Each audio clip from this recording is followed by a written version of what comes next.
बुलढाणा शहरात जिल्हा क्रीडा विभागाच्या वतीनं क्रीडा संकुल परिसरामध्ये कोट्यवधी रुपये खर्च करून 2005 साली भव्य दिव्य आणि सुसज्ज असा स्विमिंग पूल बांधण्यात आला होता।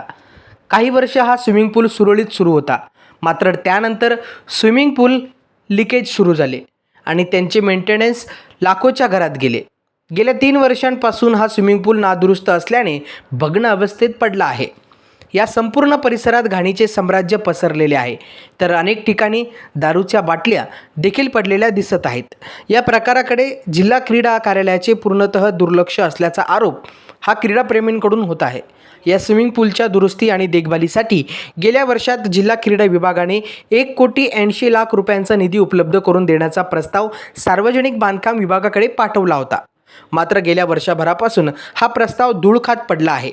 खाजगी स्विमिंग पूल येथे नागरिकांची आर्थिक लूट केली जात असल्याची ओरड देखील नागरिकांनी केली आहे। त्यामुळे शासनाने त्याकडे लक्ष देऊन पुलाची तात्काळ दुरुस्ती करावी आणि हा स्विमिंग पूल जनसेवेत रुजू करावा अशी मागणी आता केली जात आहे।